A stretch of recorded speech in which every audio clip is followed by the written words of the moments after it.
आइए, मैं चाहता हूं आप सब सामने देखें। यहां देखिए,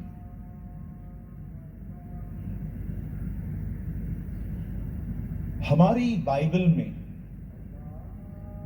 खुदा के पाक कलाम में दो इवेंट्स का बहुत जिक्र है। दो चीजों पर बाइबल बहुत जोर देती है, और वो है यीशु का देह में प्रकट होना और दूसरा यीशु का बादलों पर आना। आप सभी जानते होंगे, पहला इवेंट समाप्त हो चुका है। वो हमारे बीच में आया, क्रूस पे मारा गया, गाड़ा गया और तीसरे दिन जिंदा हुआ। लेकिन आप सभी जानते हैं कि हम जितने भी यूनिवर्सल चर्चेस हैं, जितनी भी दुनिया में कलीसियाएं हैं, हम सब उसके वापस लौटने का इंतजार कर रहे हैं। और मैं आपको कुछ इसके बारे में आज कुछ बताना चाहता हूं कि क्यों हमारे प्रभु जब पहली बार आए थे तो उन्होंने इस औरत के बारे में क्यों ऐसा कहा कि तुम्हें इस बहन को याद रखना चाहिए। क्या किया था उसने ऐसा कि परमेश्वर चाहता है कि हम उस कैरेक्टर को हमेशा मेमोराइज करें। आइए, मैं चाहता हूं आप सब ध्यान दें। बाइबल कहती है आज से बहुत साल पहले खुदा ने इस कायनात को बनाने के द्वारा, परमेश्वर ने इस दुनिया को बनाने के द्वारा अपने आप को रिवील किया था। आप याद रखिएगा इस बात को हमेशा।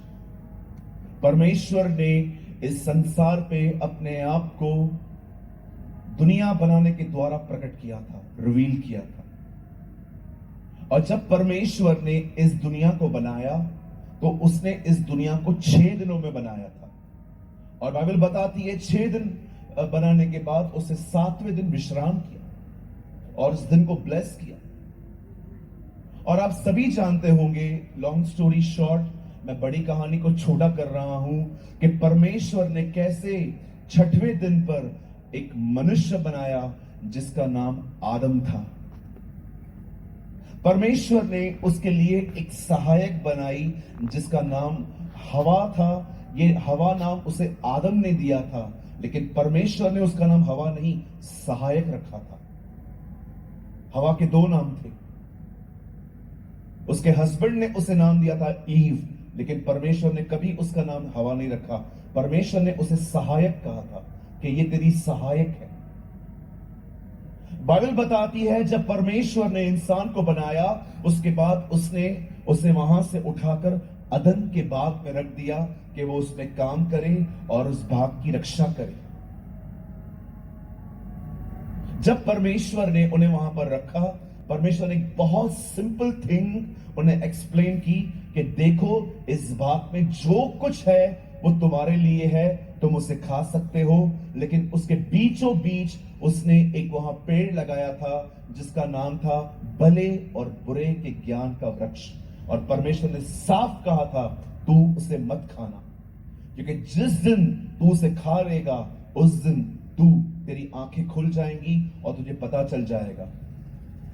कभी आपने इस बारे में सोचा है कि परमेश्वर क्यों नहीं चाहता था कि आदम को भले और बुरे के ज्ञान को वो पाए, वो समझे? क्या आप अपने बच्चों को नहीं सिखाते क्या गलत है, क्या सही है? आज भी जब हमारे बच्चे उठते हैं तब हम उनको कहते हैं ब्रश कर, हाथ धो के आ, किसी का टिफिन स्कूल में मत खाना और ना अपना टिफिन किसी के साथ शेयर करना, अजनबी से कोई चीज मत लेना। हम तो अपने बच्चों को सिखाते हैं। फिर परमेश्वर क्यों नहीं चाहता था कि इंसान को भलाई और बुराई का ज्ञान न पाए? कभी सोचा आपने? आप बहुत आशीषित होंगे अगर आपने बाइबल को धीमे से पढ़ना शुरू कर दिया तो। You will really blessed. एक अध्याय मुझे कंप्लीट करना है आज, और ईयर में पूरी बाइबल कंप्लीट करनी है, ये छोड़ दीजिए अब। इसीलिए फिलिपुस ने उस खोजे से रथ पर कहा, हे महाशय, जो आप पढ़ते हो क्या आप उसे समझते भी हो? आज बहुत सारे लोग हैं वो पढ़ते हैं पर समझते नहीं है। क्यों? क्योंकि वे धीमे से नहीं पढ़ते। मैं आप में से हर एक को कहना चाहता हूं, आप चाहते हो वचन आपको समझ में आए, उसे धीमे से पढ़ो। हमारे प्रभु यीशु मसीह का आखिरी काम था पृथ्वी पर, उसने रोटी तोड़ी और बांटी, रोटी को तोड़ना सीखी। इसीलिए पॉल तिमुथियुस से कहता है, divide the word of the truth correctly. परमेश्वर के वचन को ठीक से काम मिला।